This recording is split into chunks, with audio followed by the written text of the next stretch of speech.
Know how to play. I can't think with these two in the background. I would teach you. Also, you look awesome. Thank you. All right, bro. All right. Yeah. Okay. What was the question? The question was, what was it like in Tokyo when it was Yu-Gi-Oh! silent Pokemon. stage? Oh, it was There no awful. clapping. It was awful. I did not like that. I mean, it was a mental type of competition because there's no one watching, and it's my first Olympics there, and I was like, what the heck? This is weird, but you know, I'm glad that's over, and I'm glad I'm going to Paris to actually experience an Olympics. And how do you engage the crowd? Because I feel like you are one of the athletes who really is able to tap into the crowd's energy, and it seems like a symbiotic thing. Yeah, I was a cheerleader at one point in my life, and I just knew how to crowd lead, and getting the crowd involved means they're watching, and that's one of my biggest goals in my entire life, and I've always said it since I was probably in 8th grade. I was like, what do you want to do in this world of track and field? And I was like, I want to change the game of long jump. And I have said that as my parents from that day, and from that day on, I've been changing that game of long jump for sure. All right, talk about the third jump and, Yeah. and the reaction to it. Yeah, so if you don't know, I failed 2 jumps.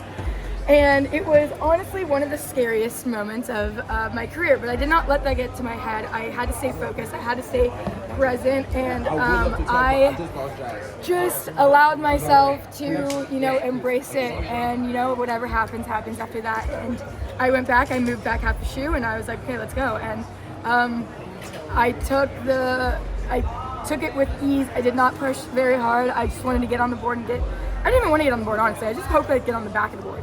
And, I ended up getting on the board, dead center, 667 or something like that, 664. Yeah, I haven't jumped like that in a very long time, but at least it got me in the finals. And I had to work my way up from there. That was a lot of emotions. I already logged online as freaking Twitter, which is the worst idea ever. And they're like, oh, hope that pressure doesn't get to her. I had no pressure. I have just never been this fast in my entire life. Coach was out there, he's like, T, I have never seen you this fast. So it's like, I am still working on perfecting my craft. I am not at the perfect peak right now. My peak is not for now, it's for in a month. So dealing with that stuff, trying to get that rhythm back, trying to be on my own zone, be in my own world. And now we're gonna go back to practice and, do me. After that kind of like tumultuous first few jumps, making sure you had those 3 extra jumps and then jumping 7, does that kind of give you confidence that no matter what happens in Paris, you're going to be able to like work through it and be able to achieve No, what you I need? definitely, I don't think I'm ever gonna have a competition like that ever again. I think a lot of, a couple days ago, I have some bumps and bruises. I'm almost positive I have a heel fracture, and every time I got out the pit, I was limping, and I was trying so hard not to limp. And so we're dealing with that, and this was my first competition. I did it at New York City Grand Prix, and now, that guy's gonna go post to the world. This was my first competition back that I was dealing with this, and I ended up changing spikes. Like the spikes that I was wearing today, I have not worn all competition because the spikes I was wearing before had a carbon fiber plate, and that was hurting every time I jumped. And there was just a lot of things going on in this competition that no one knows about, and I'm just so thankful that I got to number 1. In Atlanta, you also had some, foul issues or, back and forth. Did that experience help you here a little bit?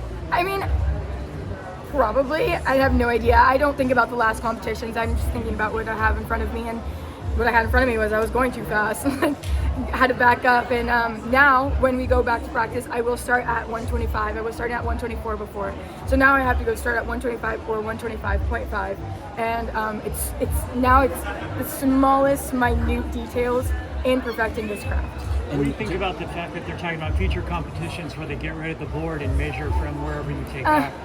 We're talking about Paris. Well, just Sorry. Curious because I did ask you in Atlanta about Michael Johnson's knee. Since then, there's been more. We're talking about Paris, guys. Okay. How about your shoes? You want to tell us about your shoes? Yes, look at my boots. Yeah. Look. Who designed them? These are like, Jacobas, and then then I reached out to Crystal Coated on Instagram, and she did this, and they are absolutely stunning. And are you getting new ones for Paris? Like, what are the looks gonna be? Girl, I just got to Paris, so now I'm gonna soak all this moment in, and just be in this moment and go have a few drinks. Tara, was there anything specific that you were saying to yourself after those first 2 jumps to get you ready for that third one? I can't remember fully, but I think I said I'm the queen of the castle, and I was like, you got this, I'm the queen of this castle, you can do it. Martha Watson, I saw her on Friday night, and she was like, she's a long jumper, and she was like, every time I stepped on that runway, I said I was the queen of the castle, and I was like, you know what, I'm gonna do that as well. And so I said that, and I told myself to breathe in, what did I say, breathe in confidence, exhale fear, and that's what I did, and now we're here. What are you most excited about for Paris? Dude, competing in front of a crowd, being at the Paris Olympics, and it's been on like my dream board for the last 3.5 years now, and now I get to live out my moment. Congratulations. Thank you. Sorry for being mean. I just didn't want to be mean. I didn't want to talk about that stuff right now. I appreciate you.